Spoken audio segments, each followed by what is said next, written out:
posisi rep-rep itu kan kalau tidur. Sedangkan saya Melek. masih lihat suami saya main handphone. Tapi saya nggak sadar dan saya manggil suami itu teriak sekencang apapun dia nggak ada respon. Saya teriak sampai saya ampun, udah cukup, udah saya nggak kuat, udah ngeronta-ronta saya nggak kuat. Sampai saya baca Yasin, ayat kursi, Anas, Al-Fatihah, saya sebut-sebut yang saya bisa, nggak hilang juga. Tetap nindih terus, makin dalam, makin kuat, sampai akhirnya saya gini, udah, pasrah. Udah, kalau emang mau nyawa saya, silahkan. Tujuan mertua kamu apa? Kamu tahu tujuan dia ke kamu sampai kamu disakitin Yang kayak gini tuh apa? saya Gitu? inget itu, dia pengen aku cerai.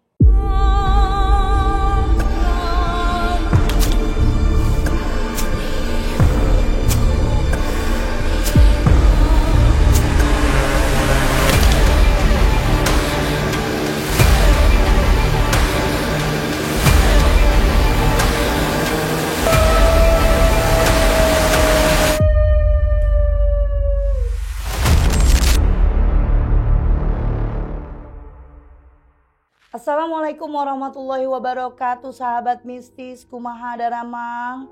Alhamdulillah pada sehat ya. Nah, buat sahabat mistis semuanya yang lagi sakit, kita doakan semoga diangkat penyakitnya. Yang lagi kesusahan rezekinya biar Allah deketin rezekinya. Yang lagi seneng karena banyak rezeki, kebagian rezeki, lagi banyak proyek, boleh berbagi sama yang membutuhkan. Nah, buat sahabat mistis yang mau pengobatan kan masih ada aja nih, setiap videoku udah sering aku kasih tahu tapi masih ada di kolom komentar kayak gimana sih ngubungin Teria, bagaimana caranya ke prakteknya Teria. Sebelum itu ada, nanti aku cantumin nomor admin, tapi kalau yang belum dibalas chatnya sama admin mohon untuk di chat lagi, karena yang WA atau masuk chatnya itu bukan 1 atau 2 orang tapi banyak. Adminku sekarang tinggal 2, ada Sasi sama Ririn aja, jadi mohon dimengerti. Nah, buat kalian yang mau pengobatan, mau konsul aja atau mau penanganan, ngundang aku ke kota kalian, di sini nih hubunginnya ada admin Ririn, oke, ada admin Sasi. Dan buat kalian yang mau jadi narasumber, berbagi cerita pengalaman mistisnya, horornya, pernah jadi salah satu korban ilmu hitam, terus mau juga berbagi cerita tapi tidak mau kelihatan mukanya, jadi aku yang storytelling, boleh hubungi admin Uci. Nah, jangan ketukar, Uci hanya untuk jadi narasumber atau khusus untuk podcast YouTube-nya Ria Puspita Official, atau ada yang mau ngajakin penelusuran dan lain-lain itu ke Uci. Tapi kalau masalah pengobatan dan lain-lainnya tuh pengobatan, konsultasi, ya hal praktek, buka praktek, datang ke rumahku, ke rumah kalian, ngundang aku, nah itu ada di admin Sasi dan Ririn. Kali ini kita kedatangan bintang tamu, kita perkenalan dulu apa aja yang dialaminya, terus bagaimana kejadian horornya, bagaimana kejadian mistisnya, kita kenalan dulu yang penting. Oke, Assalamualaikum. Waalaikumsalam. Boleh Teteh. kenalin dirinya, siapa namanya? Saya Marisa, saya tinggal di Jakarta. Saya di sini cuma mau cerita ya Teh. Boleh. Jadi kalau kamu Marisa punya cerita pengalaman mistis. Iya. Itu kejadiannya dari kapan, tahun? Dari tahun 2022. Tahun 2022. 2022 sampai di tahun 2024 kemarin. Nah, berarti masih baru lah, masih Iya, hangat ya. Iya. Oke, awal ceritanya kayak gimana pengalaman kamu Marisa?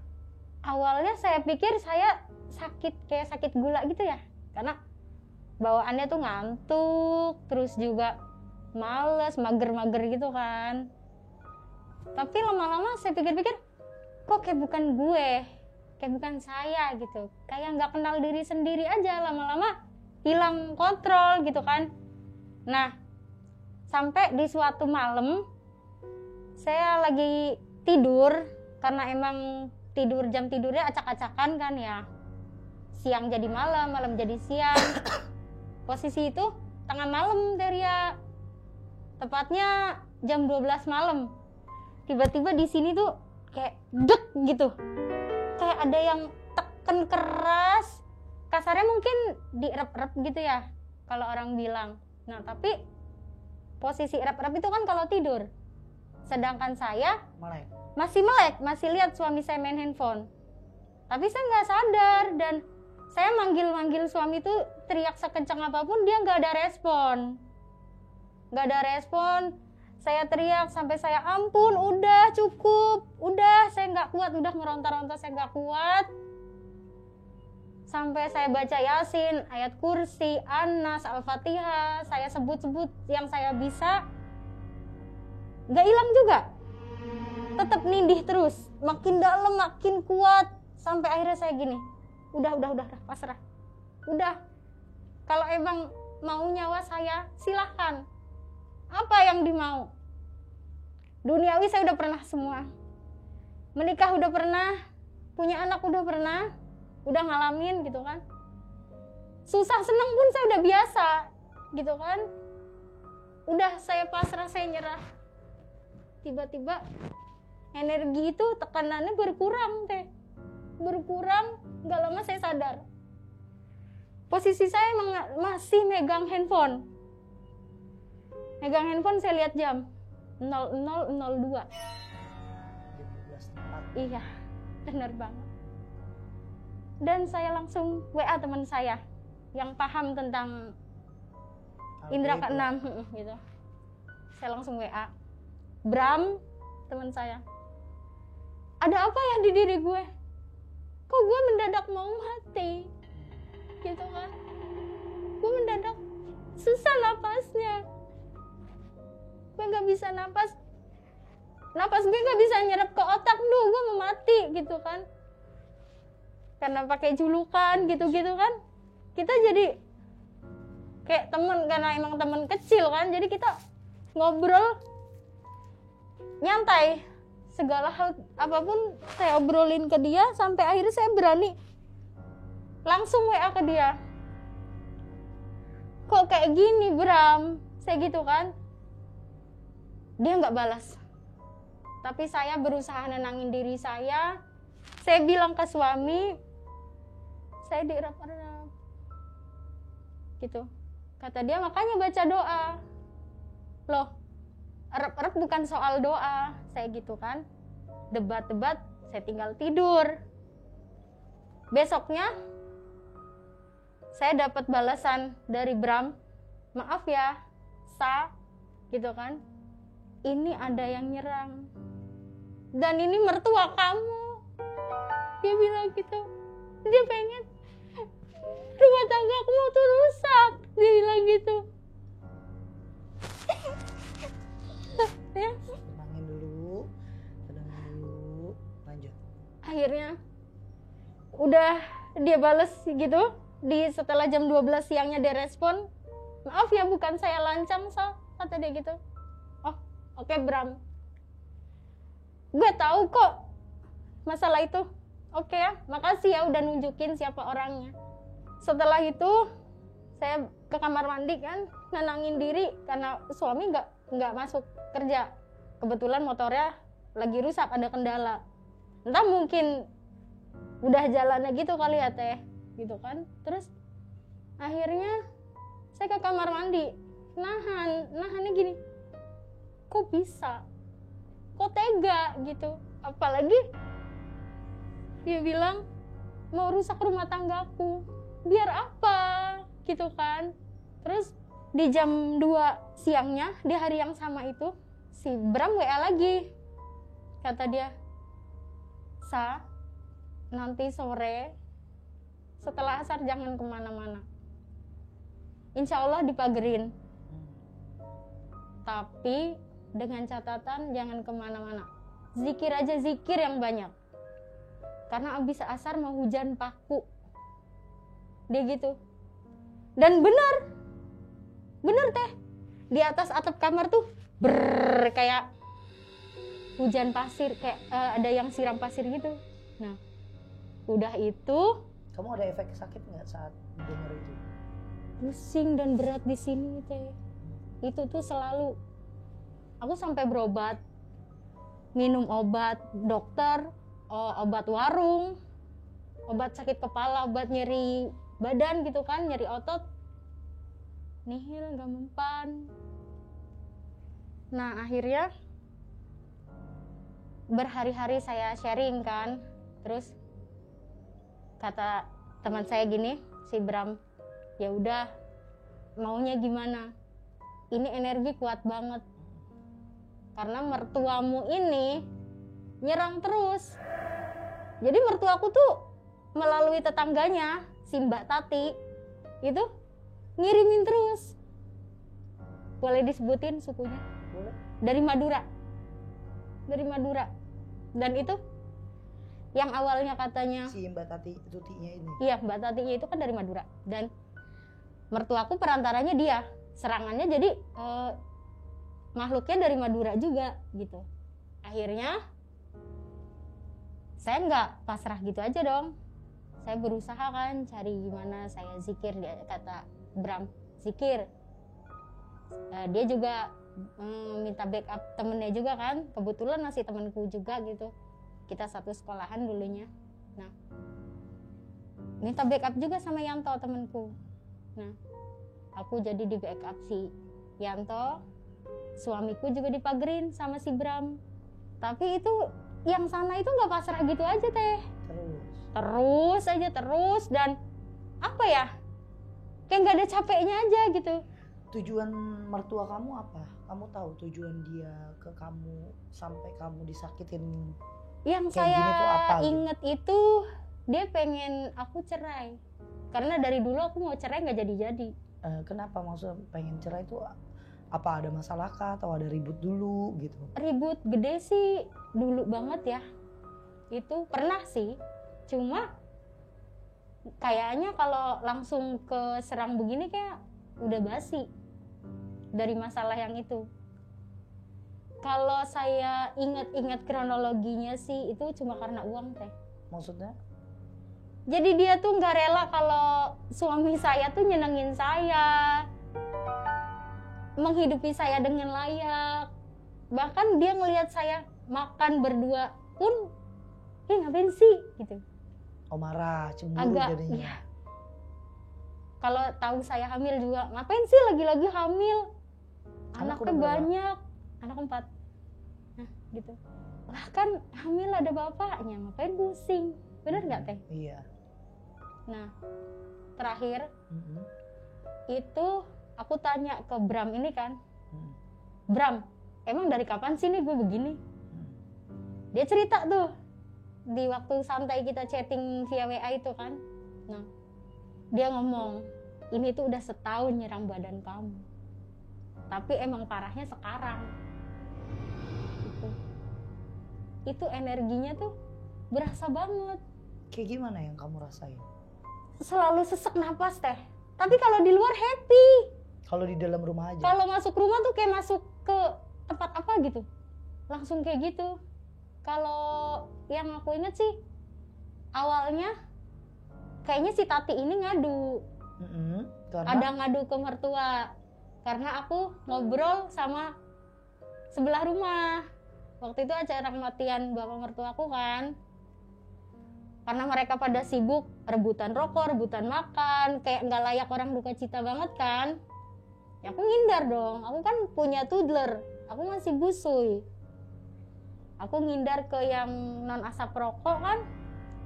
Aku cerita, ya cerita pun karena ditanya kan, ngobrol, lebih tepatnya sih ngobrol, bukan saya buka aib atau gimana gitu. Karena ditanya ya dijawab dong. Apa pertanyaannya di situ? Cuman ditanya, lagi pada apa di situ? Kok nggak ada yang keluar? Karena di luar si jenazah lagi dimandiin, yang di dalam rebutan rokok. Ada yang nyari kopi, ada yang nyari Indomie. Kayak warung gitu kan suasananya. Aku cerita makanya nggak tahu, orang tadi juga nggak nangis karena sebelah nanya, shock banget ya jadi mertua kamu. Tapi ternyata mertua aku malah nggak nangis. Oh ibu mertua kamu? Iya, malah nggak nangis gitu kan, malah sambil ngerokok di jendela ngeliatin si almarhum ini lagi dimandiin gitu kan, ngerokok santai gitu kayak nggak kehilangan gitu kan. Terus ditanya kan, emang kemarin ada masalah apa gitu. Nggak tahu, tanya aja gitu kan.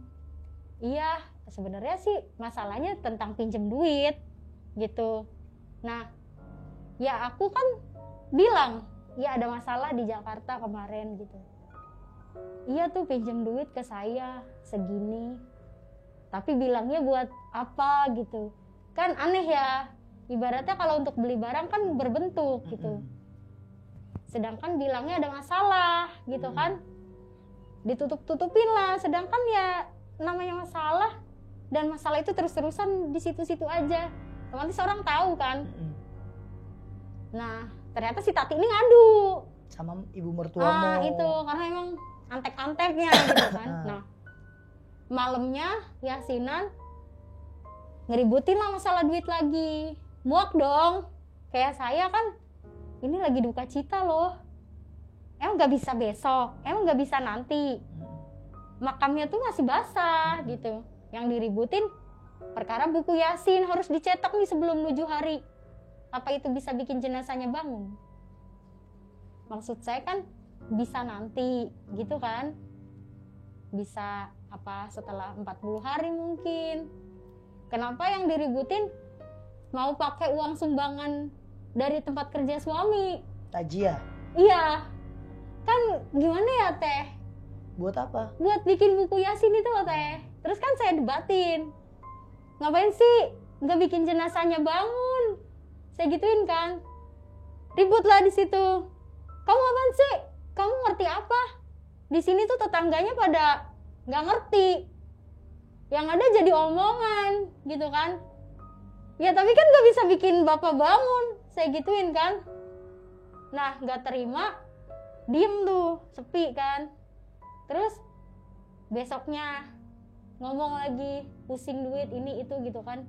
Di dapur ngomong, di ruang tengah ngomong, di teras ngomong. Kan saya sebel kan dengernya. Emang gak bisa membahas selain duit gitu kan.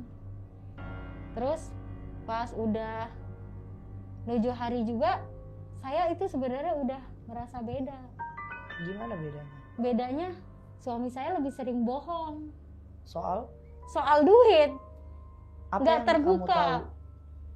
Saya sering mergokin chatnya Ke ibunya? Iya, lebih tepatnya sih ibunya yang ngechat. Bilang gimana?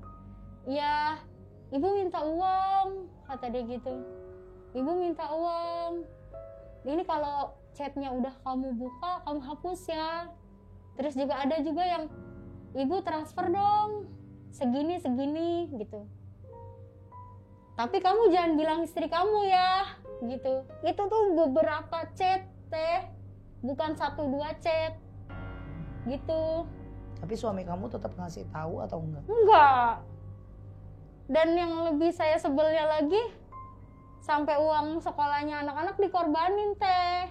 Jadi suami aku tuh lebih takut orang tuanya yang kelaparan dibanding anaknya yang terlantar gitu. Sedangkan kan kalau anaknya kenapa-napa atau saya kenapa-napa, ya kan dia yang repot juga dong.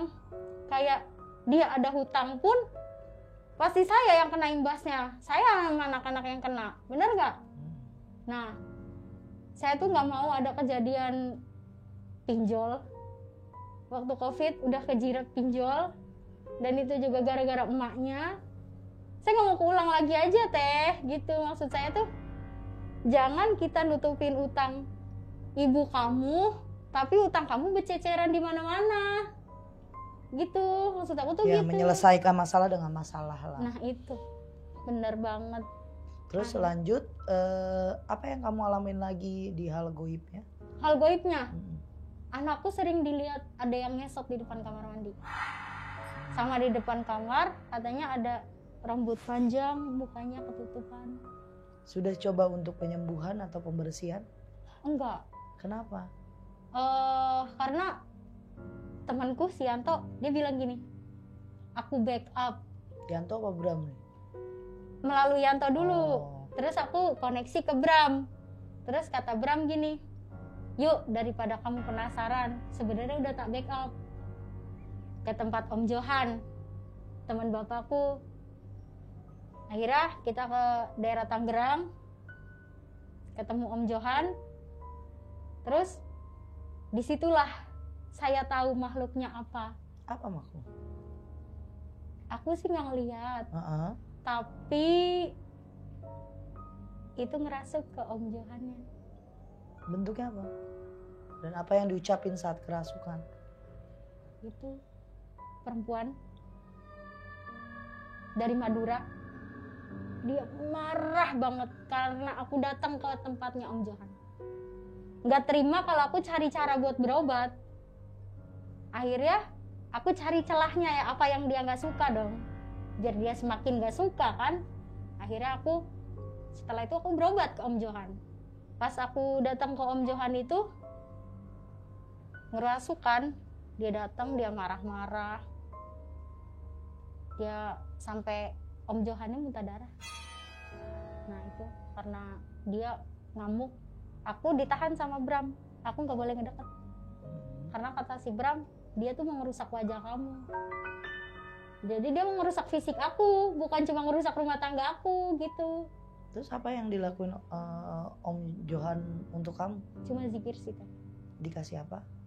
Bacaan, aku suruh perbanyak istighfar, terus jangan diingat-ingat masalah yang itu gitu kan. Jangan diingat-ingat, terus perbanyak istighfar, ibadahnya ditingkatin lagi gitu sih. Alhamdulillah sih memang berkurang. Cuma si Bram notice ke aku, ada sesuatu di perut kamu gitu. Terus kamunya? Emang selalu nggak enak, makan nggak ada kenyangnya. Kalau lagi bareng sama suami nggak pernah ada senengnya. Lihat suami sebel, lihat anak-anak beban, sebel terus bawaannya.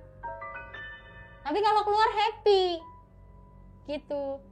Kalau masuk rumah baru deh mulai super. Udah coba banget. ruqyah?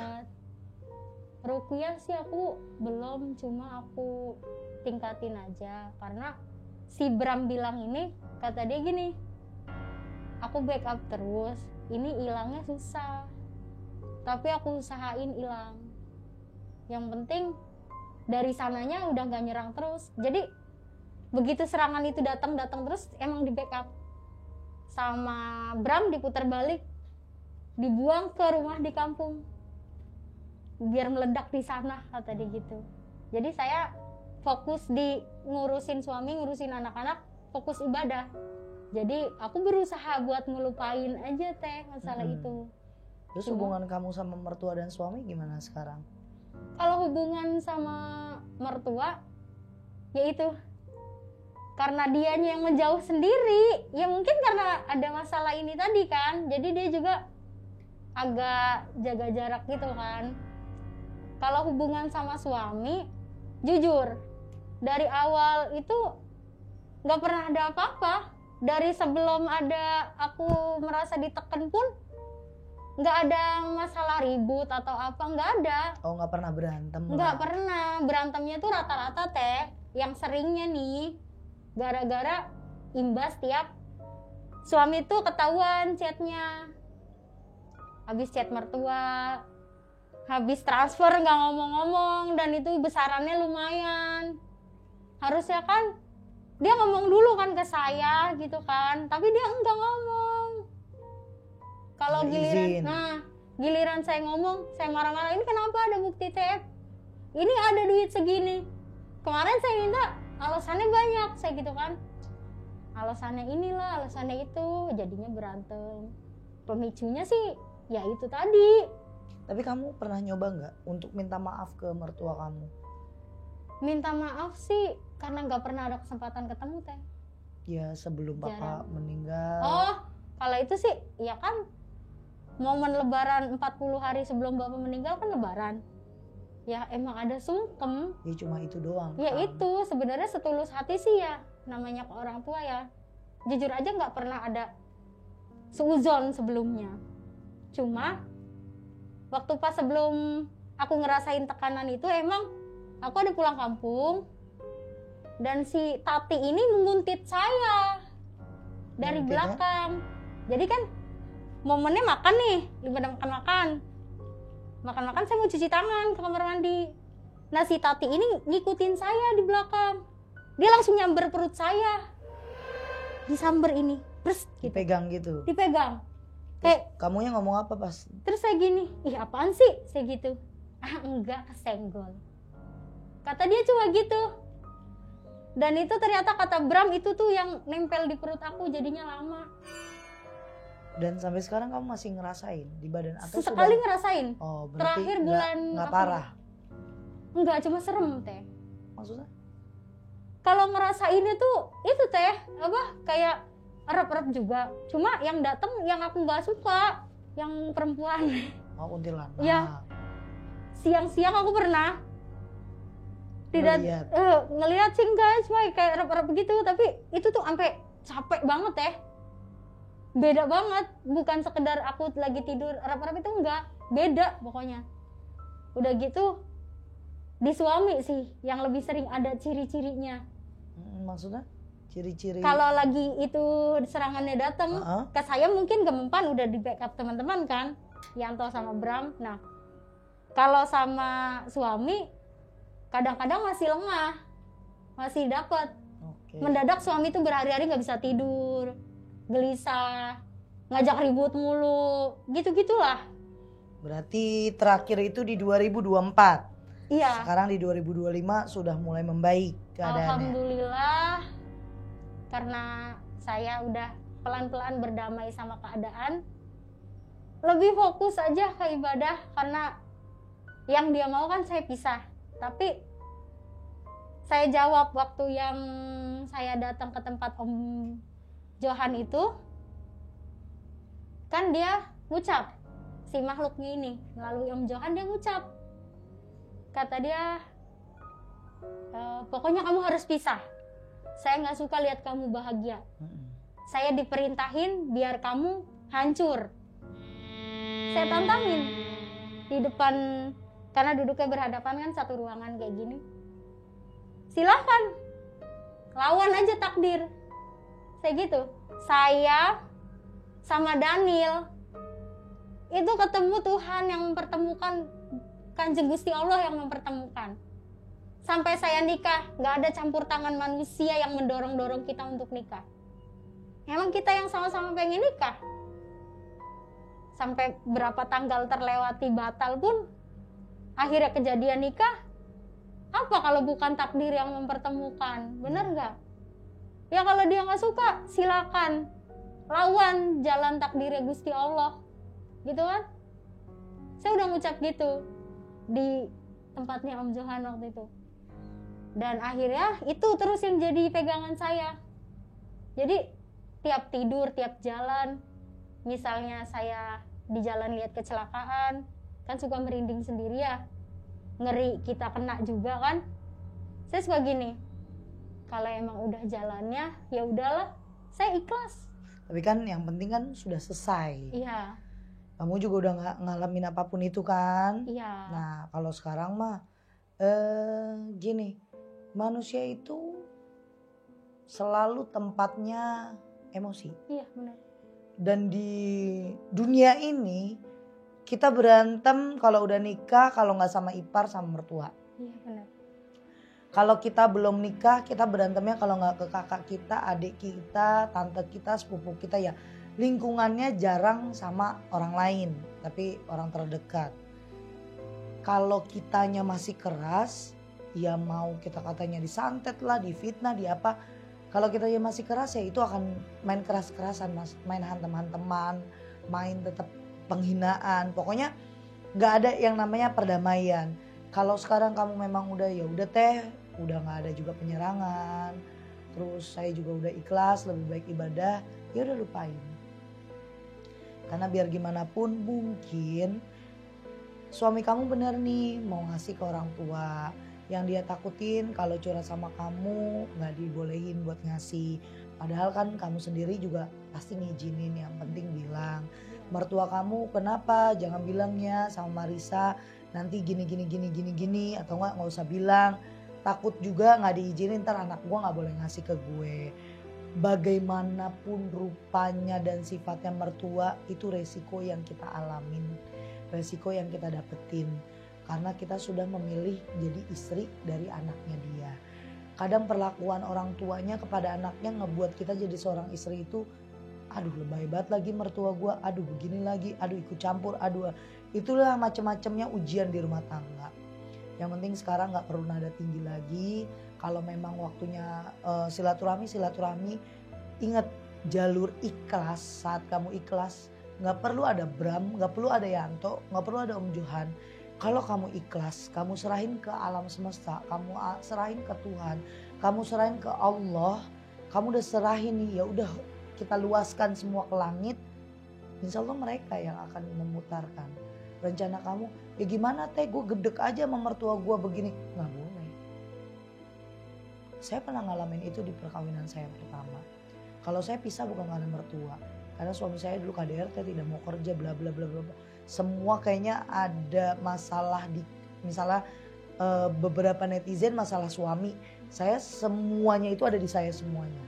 Mertua juga iya, suami saya begitu juga. Akhirnya saya memutuskan pisah. Tapi sama mertua saya dulu, saya nggak pernah mau nada tinggi. Saya benci gedek banget. Tapi yang saya tahu setelah saya hijrah, dosa terberat itu saat kita melawan mertua. Saya kesel, adalah namanya sedekatnya saya sama mertua pun sekarang ada kita agak-agak kesel. Namanya kita manusiawi, lagi bad mood, lagi tiba-tiba capek, terus mertua niatnya mau ngajak bercanda tapi nggak masuk ke kita, atau mertua lagi ngomong sama orang lain kok kita ngerasa kesindir. Jangan kan itu status tetangga kita jadi kira buat kita kalau kita lagi sensi, bener nggak? Tapi kalau kejahatan yang dilakukan mertua kamu pendem terus, kamu nada tinggi terus kayak gue sebel, gue nggak suka gitu. Kamu yang akan sakit kepala, pikiran. Coba kamunya tenang, cobanya kamunya relax. Coba kamu lebih ke suami, iya deng. Kalau emang dia butuh buat orang tuanya, gue kasih tahu deh pelan sama dia. Ya lu ngomong aja sama gue. Misalnya ibu lu minta 5 juta, ya udah sarang setengah sama gue, 2,5 buat di sana, 2,5 buat gue.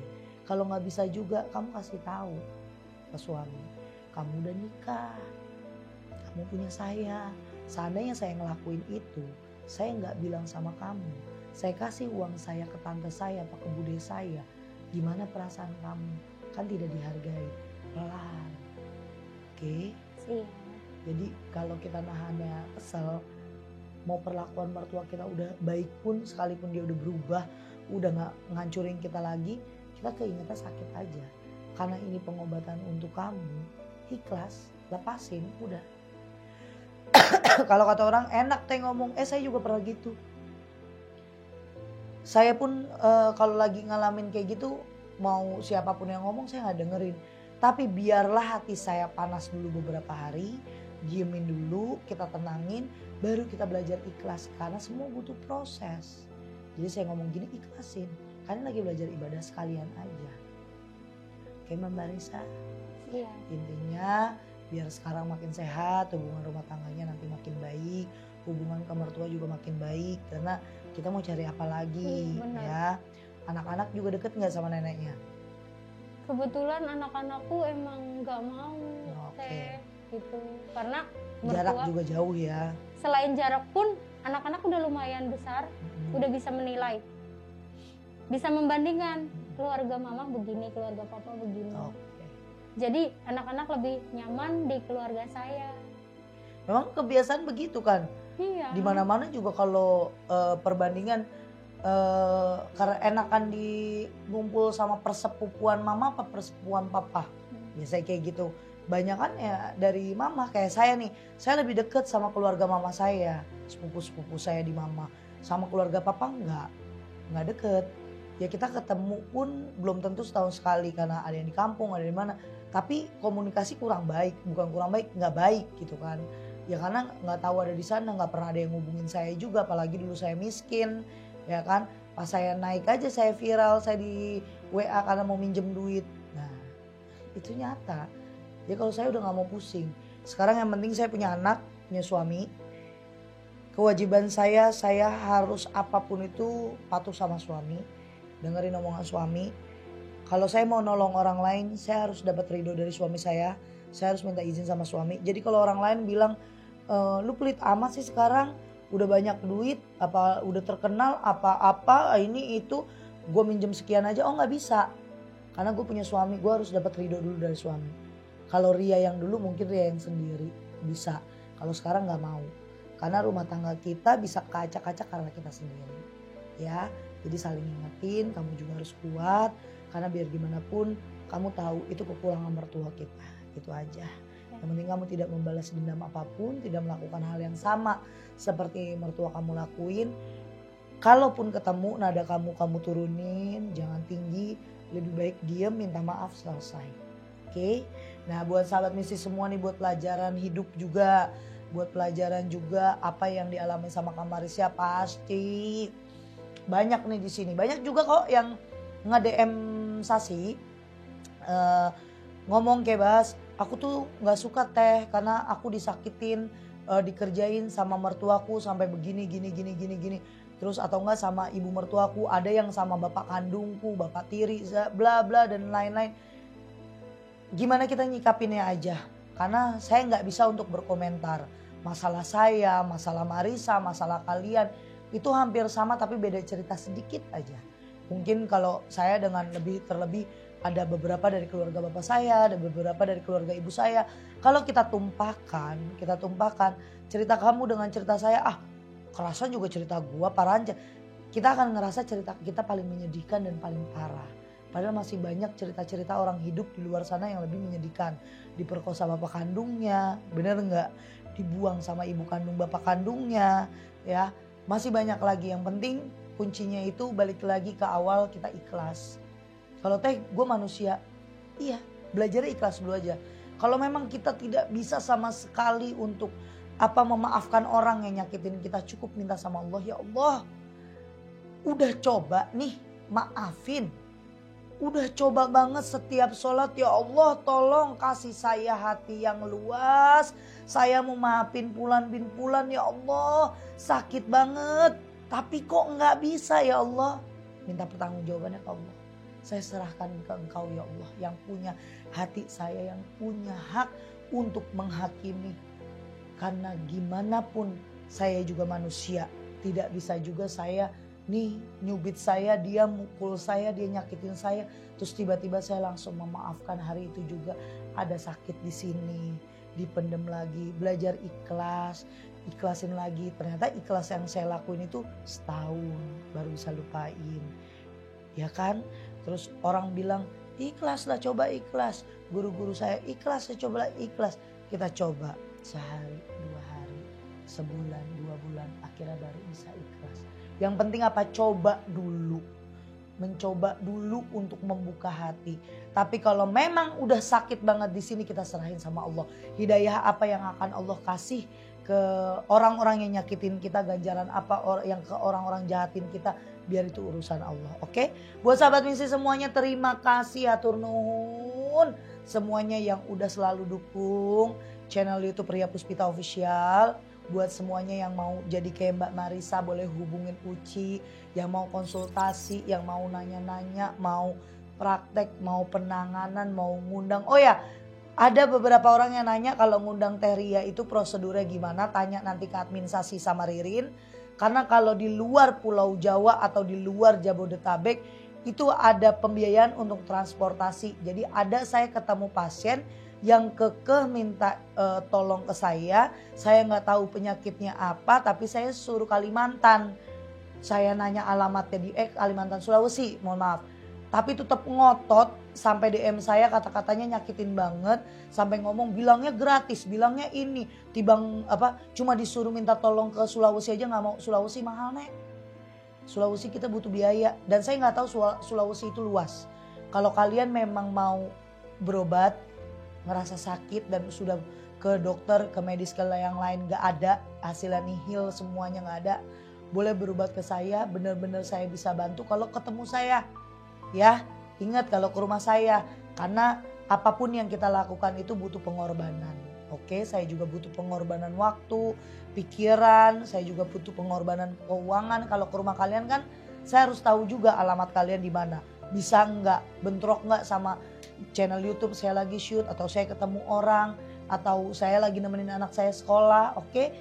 Mohon dimaklumi, saya perempuan yang jadi spiritualis juga, YouTuber jadi istri jadi ibu apalagi ya. Mohon dimaklumi kalau tiba-tiba nih kayak gini suara saya juga lagi gak enak badan, karena semuanya saya rangkap jadi satu. Doain saya biar saya sehat, kalian juga sehat. Kita selamat dari mara bahaya yang Allah kasih. Kita terhindar dari orang-orang zolim. Yang penting minta berkahnya dari Allah. Terima kasih dan assalamualaikum warahmatullahi wabarakatuh.